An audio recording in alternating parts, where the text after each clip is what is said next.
रहीम अस्सलाम वालेकुम। आप मेरा यूट्यूब चैनल देख रहे हैं। Welcome to my YouTube channel.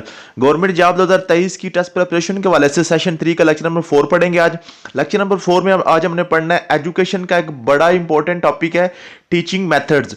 और ये टॉपिक इस तरह का टॉपिक है कि आप जिस भी मेथड को पढ़ेंगे आपको लगेगा ये तो बिल्कुल ऊपर वाले मेथड की तरह है। ये मैंने सारे मेथड लिखे हैं, इसमें बड़ा बारीक बारीक सा फर्क होता है टीचिंग मेथड्स में। और टीचिंग मेथड्स अगर किसी ने लेक्चरर एजुकेशन या एजुकेटर का या हेड मिस्ट्रेस का, हेड मास्टर का, लिटरेसी मोबिलाइजर का, मींस के एजुकेशन डिपार्टमेंट के हवाले से किसी भी सीट का कभी भी एग्जाम दिया है तो वो मेरी बात को सेकंड करेंगे कि एजुकेशन में टीचिंग मेथड्स के हवाले से क्वेश्चन जरूर आते हैं। क्वेश्चन नहीं आता, क्वेश्चंस आते हैं, यानी कि बहुत से क्वेश्चंस आते हैं।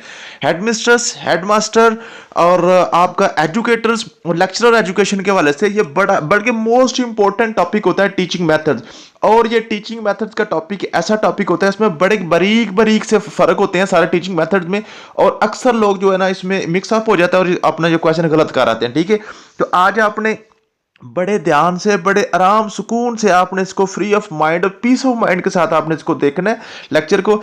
इंशाल्लाह ताला आज का टीचिंग मेथड्स के वाले से जो भी क्वेश्चन आते हैं आपके क्लियर हो जाएंगे। ठीक है, सबसे पहला मेथड है जी teaching method. The way adopted by a teacher to deliver the content is called teaching method. जो भी तरीका कोई भी टीचर अडॉप्ट करता है, किसी भी तरीके से अपना जो कंटेंट है डिलीवर करना चाह रहा होता है ना, उसको हम टीचिंग मेथड कहते हैं। ठीक है जी, हमने कौन कौन से पढ़ने हैं? सबसे पहले जी लेक्चर मेथड। ठीक है, लेक्चर ये, और याद रखिएगा कि आपने बीएड या एमएड का एग्जाम नहीं देना। हम यहाँ पे पीपीएससी और एनटीएस के पॉइंट ऑफ व्यू से तैयारी कर रहे हैं। और बहुत से क्वेश्चन ये भी आ रहे थे, आज बच्चे कह रहे थे कि सर एजुकेशन का पोर्शन आप उर्दू में करवाएं।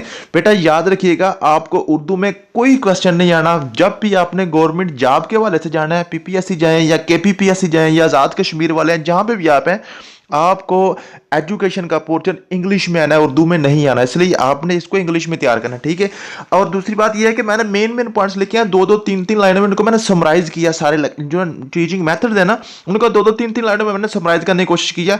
इंशाल्लाह ताला इन दो दो तीन तीन लाइनों के बाहर आपको क्वेश्चन नहीं आएगा। यही आपने इनके जो है ना मेन थीम आपने याद करना है, क्योंकि हमने कोई मजमून नहीं लिखना। आपको ये 10 नंबर या 20 नंबर का लेक्चर मेथड के ऊपर मजमून लिखने के लिए नहीं आना। आपको इसके अंदर से जो मेन पॉइंट्स है ना, वही आपका पीपीएससी या जो एमसीक्यूज आने हैं आपके एफपीएससी में या जो भी आपका पेपर है, तो इंशाल्लाह ताला ये सारा आपका कवर अप हो जाएगा।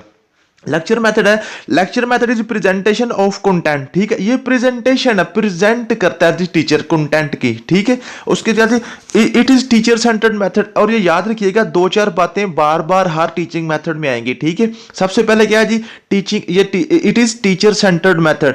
तो जो क्वेश्चन आमतौर पर पूछा जाता है किसी भी टीचिंग मेथड के वाले से, वो पूछा जाता है कि क्या ये टीचर सेंटर्ड मेथड है या स्टूडेंट सेंटर्ड मेथड है। ठीक है, तो टीचर सेंटर्ड और स्टूडेंट सेंटर्ड के हवाले से पहले ही आप इसको क्लियर कर लें। टीचर सेंटर्ड मेथड वो होता है जिसमें टीचर के पास अथॉरिटी होती है, टीचर एक्टिव होता है, टीचर ने ज्यादा काम करना होता है। और स्टूडेंट सेंटर्ड मेथड वो होता है जिसमें स्टूडेंट ज्यादा एक्टिव होता है, स्टूडेंट से ज्यादा काम करवाया जाता है। कुछ टीचर्स आपने देखे होंगे जो भी लेक्चर जब डिलीवर कर रहे होते हैं तो खुद ही सारा कुछ बोलते जाते हैं, उसमें स्टूडेंट्स कुछ सोए होते हैं, कुछ उनको कुछ भी पता नहीं होता, या मीन्स के जो स्टूडेंट्स का पार्ट होता है वह बिल्कुल थोड़ा होता है और टीचर का पार्ट बहुत ज्यादा होता है। और कुछ टीचर्स आपने देखे होंगे जो आपको पढ़ाते हैं, आपकी लाइफ में काफी इस तरह का एक्सपीरियंस हुआ होगा। कुछ टीचर ऐसे होते हैं जो सारी क्लास को इन्वॉल्व कर लेते हैं अपने साथ। ठीक है, जो क्लासरूम की इन्वॉल्वमेंट के साथ बच्चों से ज्यादा काम करवाते हैं ना, खुद कम करते हैं बच्चों से ज्यादा करवाते हैं, तो उसको हम कहते हैं स्टूडेंट सेंटर्ड मेथड। ठीक है, तो लेक्चर मेथड जो है ये टीचर सेंटर्ड मेथड है। Putting question, story telling and emotional course में be the strategical techniques in this method. क्या जी कि क्वेश्चन करना, बच्चों से उनको स्टोरी सुनाना यानी कि स्टोरी टेलिंग, या इमोशनल कोर्स जो उसको जज्बाती कोर्स वगैरह ना, जो जज्बाती फिक्रे होते हैं, उस तरह के बच्चों को जज्बात के साथ उनको थोड़ा सा इमोशनल करना, ये लेक्चर मेथड का हिस्सा हो सकता है। ठीक है जी, this method is useful for higher classes. Higher classes के लिए ये यूजफुल है, लोअर क्लासेज के लिए यूजफुल नहीं है। ये बड़ा इंपॉर्टेंट क्वेश्चन है, आमतौर पे मैंने बड़ी दफा ये पेपर में क्वेश्चन देखा है कि lecture method is useful for, ये secondary classes to higher classes की तरफ होता है। ठीक है, वहां पे अगर आपको लिखा हो primary classes, elementary classes, secondary classes या नन ऑफ दीज, तो आपने नन ऑफ दीज नहीं लगाना, सेकेंडरी क्लासेस आपने लगा देना है। अगर लिखा हो कि स्कूल लेवल, कॉलेज लेवल या यूनिवर्सिटी लेवल, तो फिर आपने इसको क्या कर देना है, यूनिवर्सिटी लेवल। अगर बोथ ए एंड बी का इस तरह का ऑप्शन हो कि इसमें कॉलेज और यूनिवर्सिटी दोनों आ रहे हो, तो आपने कॉलेज और यूनिवर्सिटी दोनों वाला आपने टिक करना है। ठीक है जी, समझ समझ आ गई आपको लेवल की। उसके बाद this method can be achieve only cognitive goals, ठीक है। और ये भी याद रखना है आपने, लेक्चर मेथड जो है ना ये कॉग्निटिव गोल्स ही सारे सिर्फ ऑब्टेन करता है। इसमें नॉलेज के हवाले से बात होती है, इसमें कोई आपका जो प्रैक्टिकली कोई भी आपका जो है ना दूसरी साइकोमोटर वगैरह जो है ना वो डोमेन पे काम नहीं होता। यहाँ पे सिर्फ लेक्चर मेथड में सिर्फ नॉलेज पे काम होता है, कॉग्निटिव डोमेन पे काम होता है, ठीक है जी। लेक्चर मेथड के यही 2-4 क्वेश्चन इंशाल्लाह ताला पूछे जाते हैं, इंशाल्लाह आपके क्लियर हो गए हैं कि ये टीचर सेंटर्ड है, हायर क्लासेस के लिए है, ठीक है, कॉग्निटिव गोल के ऊपर काम करता है, ठीक है। स्टोरी टेलिंग, इमोशनल कोड्स वगैरह जो है ना ये लेक्चर मेथड की स्ट्रेटजीज है। आमतौर पर पूछ लिया जाता है कि कौन सा मेथड है जिसमें स्टोरी टेलिंग, पुटिंग क्वेश्चन या इमोशनल कोड्स वगैरह स्ट्रेटजी अपनाई जाती है, तो वो क्या होता है जी, लेक्चर मेथड होता है। नेक्स्ट हम करते हैं जी रेसिटेशन मेथड। रेसिटेशन मेथड होता है रिकॉलिंग मेथड, रट्टालाइजेशन जिसको हम कहते हैं, ठीक है ना, जिसको रट्टे वाला मेथड कहते हैं, रट्टालाइजेशन। क्या जी, recitation method, this is most powerful technique for imprinting material on the mind and moving to long term memory, ठीक है जी। लॉन्ग टर्म मेमोरी के लिए जो भी आपने किसी के ज़हन नशीन बात करवानी है ना, वो उसके लिए हम क्या करते हैं, रेसिटेशन मेथड करवाते हैं। ये आमतौर पे हमारे जो मजहबी इदारे होते हैं ना, वहाँ पर रिलीजियन जो स्कूल जितने भी होते हैं वहाँ पे आपने देखा होगा जितने भी हुफाज़े कुरान होते हैं ना, तो हाफिज साहब जितने भी होते हैं वो हिफ्ज़ करने के लिए ये वाला उनको जो ना तरीका लगाया जाता है, वो रेसिटेशन करवाते हैं, रट्टा लगवाते हैं, ठीक है, रिकॉलिंग करवाते हैं, ठीक है जी। उसके बाद जी दोस्तों, उसके बाद जी इसमें जी रिकॉल और recitation method improves memory, put material on pupils on own words. क्या जी, इसका मतलब क्या है, रेसिटेशन मेथड में मेमोरी एनहांस होती है और जो पपल्स होते हैं, जो स्टूडेंट्स होते हैं, इसमें मटेरियल को अपने वर्ड्स में भी याद करते हैं। क्या मतलब है, कोई भी आपने चीज़ याद करनी है ना, तो उसकी बच्चों ने, कुछ लोगों ने अपने पास उसकी एब्रीविएशन वगैरह, उसकी जो है ना अपने पास से निशानियां वगैरह अपने ज़हन में ऐसे क्वेश्चन उनकी तकनीक वगैरह बनाकर उनको याद कर लेते हैं, ठीक है। तो ओन वर्ड्स में भी बच्चे रेसिटेशन में याद करते हैं और इसमें मेमोरी इंप्रूव होती है। तो पूछा जाएगा क्वेश्चन कि जो रेसिटेशन मेथड है, इस ऐसा मेथड जिसमें मेमोरी को इंप्रूव किया जाता है, वो कौन सा मेथड है, तो आप लगा देना आपने रेसिटेशन मेथड, ठीक हो गया जी। उसके बाद ये भी पूछ लिया जाता है कि कौन सा मेथड है जिसमें जो स्टूडेंट्स हैं अपने ओन वर्ड्स में, ओन टेक्निक्स में जो स्टूडेंट अपनी मेमोराइज करते हैं, तो वो भी हमारा होता है जी रेसिटेशन मेथड होता है। उसके बाद है discussion method. In this method, a small group of learners assembles to communicate each other freely within given time to achieve the educational objectives। क्या मतलब है कि इसमें छोटे छोटे ग्रुप बना दिए जाते हैं स्टूडेंट्स के और उनको फ्री कर दिया जाता है, ठीक है, उनको डिस्कशन में फ्री कर दिया जाता है। कोई भी टॉपिक है ना, उस टॉपिक के बारे में उनको कहा जाता है कि इस पर आप डिस्कशन करें और फ्रीली डिस्कशन करते हैं, ठीक, जो भी उनके माइंड में बात आती है वो उसको डिस्कस करते हैं, उसके ऊपर किसी किस्म की कोई बंदिश नहीं होती बच्चों के ऊपर। ये डिस्कशन मेथड होता है, ठीक है जी। This strategy based upon principle of active participation, freedom of work and equal opportunities to every people to ask question and to answer. क्या मतलब है, इस मेथड में सारे बच्चों को फ्रीडम ऑफ वर्क होता है, उनको आज़ादी होती है, जैसे मर्जी जो भी उनका माइंड में जाता है वो बोलते हैं और हर एक को इक्वल अपॉर्चुनिटी दी जाती है कि वो क्वेश्चन कर सके और या वो आंसर कर सके, ठीक है जी, समझ आ गई है। इन this method group formation is very sensitive and expert quality of teacher, ठीक है। तो जो डिस्कशन मेथड है इसमें जो ग्रुप फॉर्मेशन है ना, जो ग्रुप्स बनाने हैं, वो टीचर की फुल एक्सपर्टी होनी चाहिए। ऐसा ना हो कि अच्छे अच्छे बच्चों का एक ग्रुप बना दिया जाए तो बिल्कुल नील बच्चे जो है वो अलहदा ग्रुप में चले जाएं, या टॉकेटिव बच्चे एक ग्रुप में डाल दिए जाएं और जो बिल्कुल खामोश तबा बच्चे होते हैं उनको अलहदा कर दिया जाए। तो जो ना ग्रुप्स जो बनाने होते हैं वो बैलेंस ग्रुप बनाने, ये टीचर की क्वालिटी होनी चाहिए, ठीक है। It is student centred method, ये आपने याद कर लेना आप, ठीक है जी। तो जो आपका डिस्कशन मेथड है ये स्टूडेंट सेंटर्ड है। क्यों मतलब बोला कि क्या है, जैसे मैंने आपको बताया था लेक्चर मेथड टीचर मेथड है और टीचर सेंटर्ड है। क्यों, उसमें भाई लेक्चर टीचर ने देना था ना। अब डिस्कशन मेथड में मैंने आपको क्या कहा है, ये फ्रीडम ऑफ वर्क होता है, इसमें बच्चे ने काम करना होता है, ठीक है। तो ये क्या जी आपका स्टूडेंट सेंटर्ड मेथड है, ये क्वेश्चन पूछा जा सकता है, ठीक है। उसके बाद जी demonstration method. In this method teacher actually perform in front of students about any event and phenomena। क्या जी, इस मेथड में टीचर खुद करके दिखाता है, जो भी फिनोमेना है, जो भी इवेंट है, जो भी कंसेप्ट है, जो भी कंटेंट उसने डिलीवर करना है, उसको फिजिकली करके दिखाता है, उसको टीचर खुद परफॉर्म करता है, एक्चुअली परफॉर्म करके दिखाता है, ठीक है जी।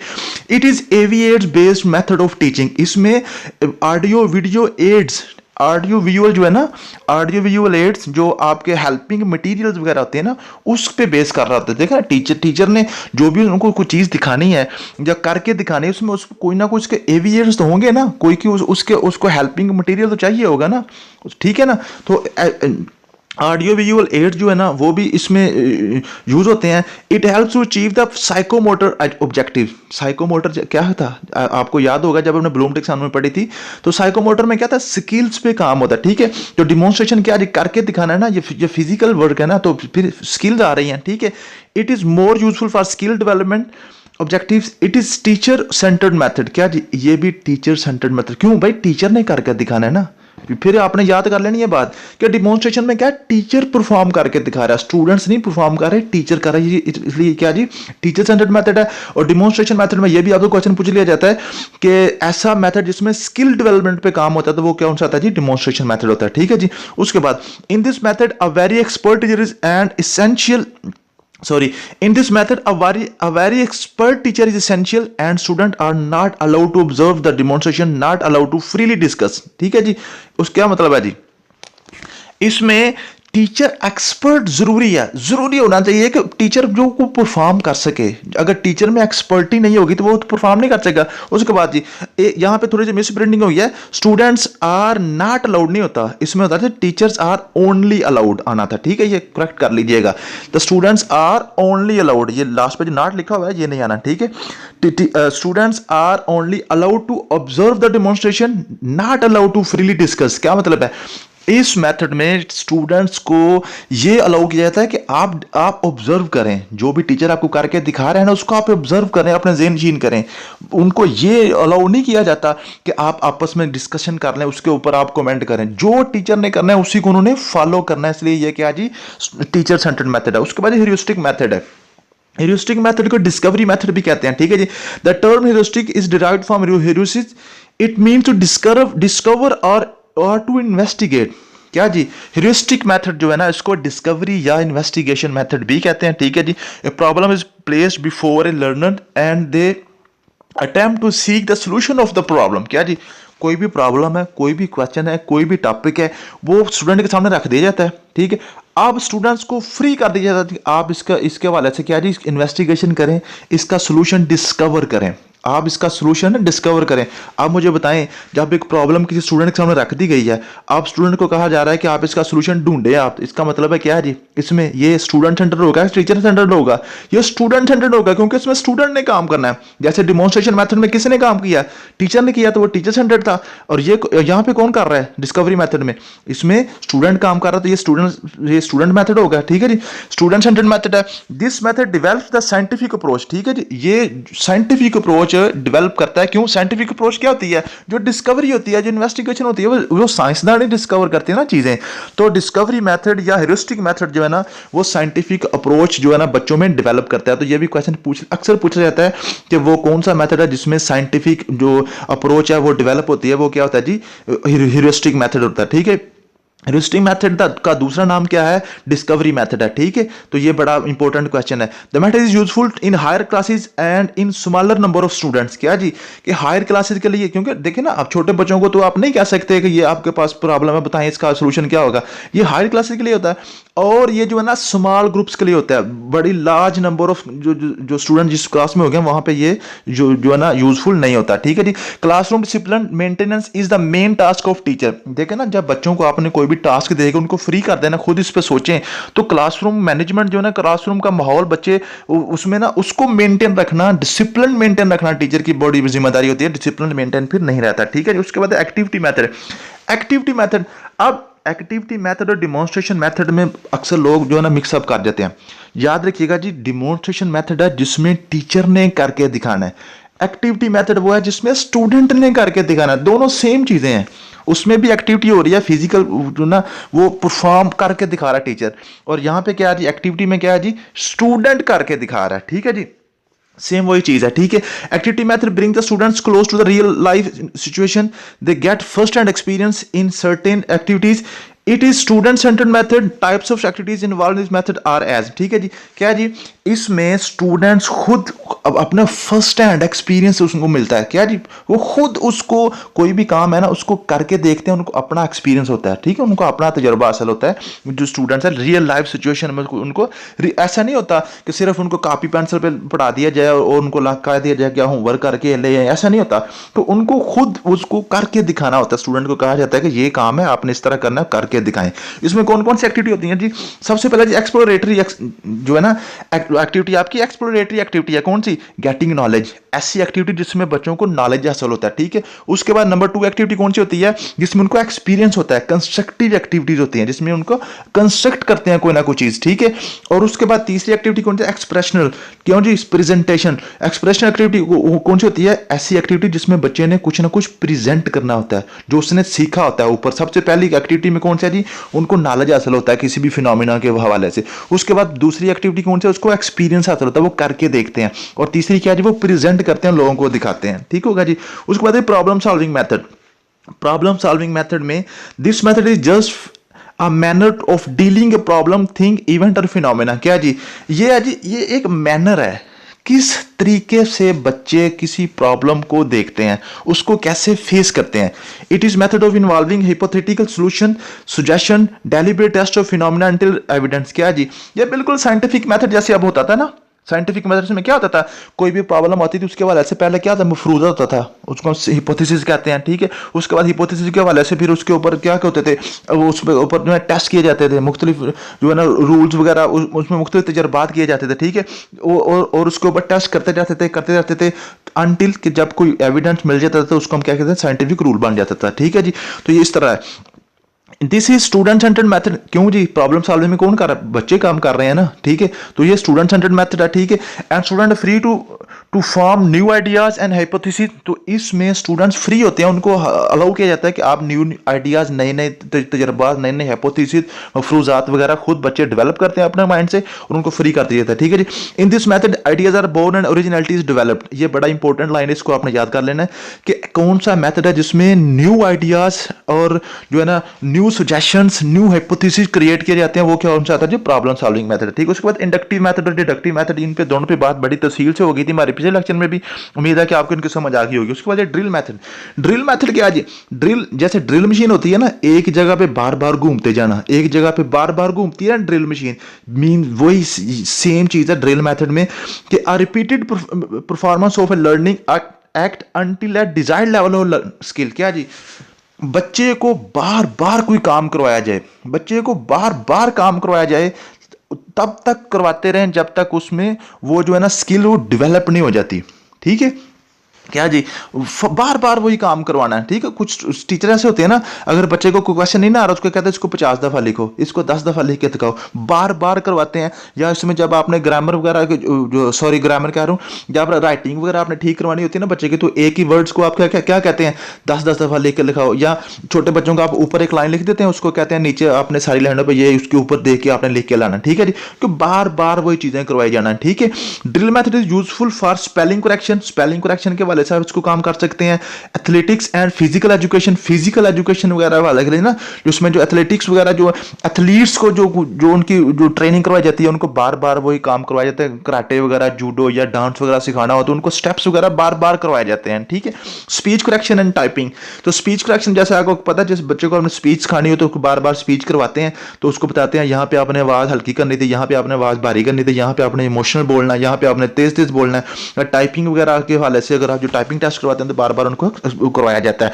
This method is for enhancement of quality of skill, तो ये भी बड़ा इंपॉर्टेंट आखिरी लाइन है, क्वालिटी ऑफ स्किल की एनहांसमेंट होती है। इसमें स्किल नहीं सिर्फ दी जाती, ऊपर मैंने आपको बताया ना कौन सा था टीचिंग मेथड, इसमें स्किल दी जाती है, यहाँ पे क्या होता है, स्किल की क्वालिटी को एनहांस किया जाता है, ठीक है। क्वालिटी ऑफ स्किल जो है ना वो इस पे काम होता है ड्रिल मेथड में। उसके बाद जी question answer method, question answer method बड़ा इंपॉर्टेंट है, इसको सुकरातिक मेथड कहते हैं, ठीक है। सुकरात ने ये मेथड डेवलप किया था, ठीक है। सुकरात जो है ना आंसर क्वेश्चन कहता है जी बच्चों से क्वेश्चनिंग आंसरिंग करें, वहीं से उनको जो है ना नॉलेज मिल जाता है। तो वो क्या कहता है टीचर जाके कोई काम ना करे, कोई उनको लेक्चर ना दे, जस्ट क्या करे, जो भी टॉपिक आपने पढ़ाना है उसके हवाले से क्वेश्चन अपने अरेंज कर लें। नंबर 1 क्या है, to prepare question relevant to concept and arrange them sequence.